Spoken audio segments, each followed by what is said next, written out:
रानी सारंधा भाग 4। माँ अपने खोए हुए बालक को पाकर निहाल हो जाती है। चंपत राय के आने से बुंदेलखंड निहाल हो गया। उर्छे के भाग जगे, नौबतें झड़ने लगी और फिर सारंधा के कमल नेत्रों में जातीय अभिमान का आभास दिखाई देने लगा। यहाँ रहते रहते कई महीने बीत गए। इसी बीच में शाहजहाँ बीमार पड़ा। पहले से ईर्ष्या की अग्नि दहक रही थी। यह खबर सुनते ही ज्वाला प्रचंड हुई। संग्राम की तैयारियां होने लगी। शहजादा मुराद और मुहीउद्दीन अपने अपने दल सजाकर दक्षिण से चले। वर्षा के दिन थे। उर्वरा भूमि रंग बिरंग के रूप भरकर अपने सौंदर्य को दिखाती थी। मुराद और मुहीउद्दीन उमंगों से भरे हुए कदम बढ़ाते हुए चले आते थे। यहाँ तक कि वे धौलपुर के निकट चंबल के तट पर आ पहुँचे, परंतु यहाँ उन्होंने बादशाही सेना को अपने शुभागमन के निमित्त तैयार पाया। शहजादे अब बड़ी चिंता में पड़े। सामने अगम्य नदी लहरें मार रही थी, किसी योगी के त्याग की सदृश। विवश होकर चंपतराय के पास संदेश भेजा कि खुदा के लिए आकर हमारी डूबती हुई नाव को पार लगाइए। राजा ने भवन में आकर सारंधा से पूछा, इसका क्या उत्तर दूं? सारंधा, आपको मदद करनी होगी।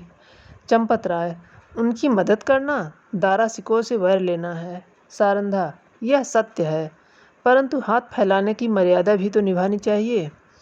चंपतराय, प्रिय, तुमने सोचकर जवाब नहीं दिया।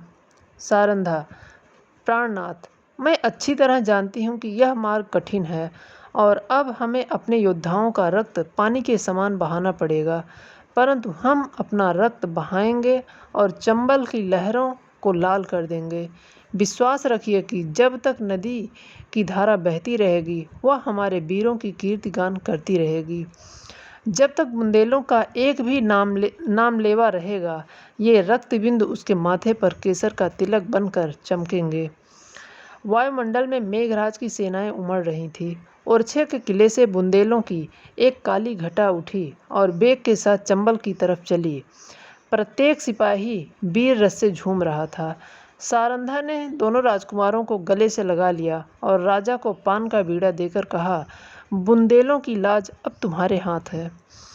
आज उसका एक एक अंग मुस्कुरा रहा है और हृदय हुलसित है। बुंदेलों की यह सेना देखकर शहजादे फूले न समाये। राजा वहाँ की अंगुल अंगुल भूमि से परिचित थे। उन्होंने बुंदेलों को तो एक आड़ में छिपा दिया और वे शहजादों की फौज को सजाकर नदी के किनारे किनारे पश्चिम की ओर चले। दारा सिकोह को भ्रम हुआ कि शत्रु किसी अन्य घाट से नदी उतरना चाहता है। उन्होंने घाट पर से मोर्चे हटा लिए। घाट में बैठे हुए बुंदेले उसकी ताक में थे।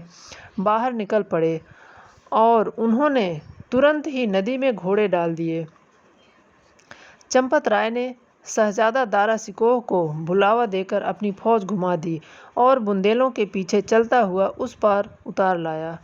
इस कठिन चाल में 7 घंटों का विलंब हुआ, परंतु जाकर देखा तो 700 बुंदेलों की लाशें तड़प रही थीं। राजा को देखते ही बुंदेलों की हिम्मत बंध गई। शहजादों की सेना ने भी अल्लाहू अकबर की ध्वनि के साथ धावा किया। बादशाही सेना में हलचल पड़ गई। उनकी पंक्तियां छिन्न भिन्न हो गई। हाथों हाथ लड़ाई होने लगी, यहाँ तक कि इसाम हो गई। रणभूमि रुधिर से लाल हो गई और आकाश में अंधेरा छा गया। घमासान की मार हो रही थी। बादशाही सेना शहजादों को दबाए आती थी। अकस्मात पश्चिम से फिर बुंदेलों की एक लहर उठी और वेग से बादशाही सेना की पुस्त पर टकराई और उसके कदम उखड़ गए। जीता हुआ मैदान हाथ से निकल गया। लोगों को कुतूहल था कि यह दैवी सहायता कहाँ से आई। सरल स्वभाव के लोगों की धारणा थी कि यह फतह के फरिश्ते हैं, शहजादों की मदद के लिए आए हैं। परंतु जब राजा चंपत राय निकट गए तो सारंधा ने घोड़े से उतरकर उनके पैरों पर सिर झुका दिया। राजा को असीम आनंद हुआ। यह सारंधा थी। समर भूमि का दृश्य इस समय अत्यंत दुखमय था। थोड़ी देर पहले यहाँ सजे हुए वीरों के दल थे, वहाँ अब बेजान लाशें तड़प रही थीं। मनुष्य ने अपने स्वार्थ के लिए अनादिकाल से ही भाइयों की हत्या की है। अब विजयी सेना लूट पर लूट पड़ी। पहले मर्द मर्दों से लड़ते थे। वह वीरता और पराक्रम का चित्र था। यह नीचता और दुर्बलता की ग्लानिप्रद तस्वीर थी। उस समय मनुष्य पशु बना हुआ था और अब वह पशु से भी बढ़ गया था। इस नोच खसोट में लोगों की बादशाही सेना के सेनापति वली बहादुर खां की लाश दिखाई दी। उसके निकट उसका घोड़ा खड़ा हुआ अपनी दुम से मक्खियाँ उड़ा रहा था। राजा को घोड़ों का शौक था। देखते ही वह उस पर मोहित हो गया। यह एकाकी जीत का अति सुंदर घोड़ा था। एक एक अंग सांचे में ढला हुआ, सिंह की सी छाती, चीते की सी कमर। उसका यह प्रेम और स्वामी भक्त देखकर लोगों को बड़ा कुतूहल हुआ।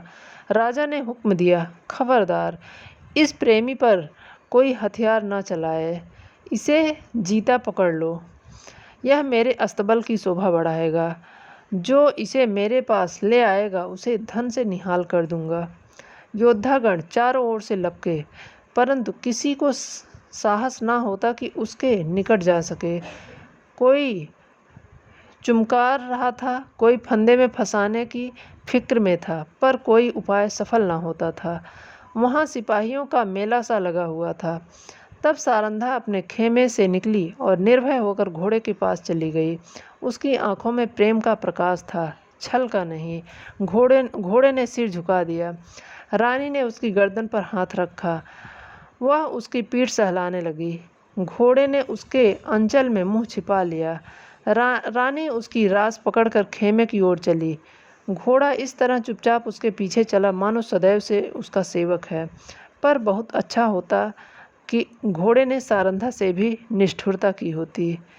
यह सुंदर घोड़ा आगे चलकर इस राज परिवार के निमित्त स्वर्ण जटित मृग साबित हुआ। धन्यवाद। शेष अगले भाग में।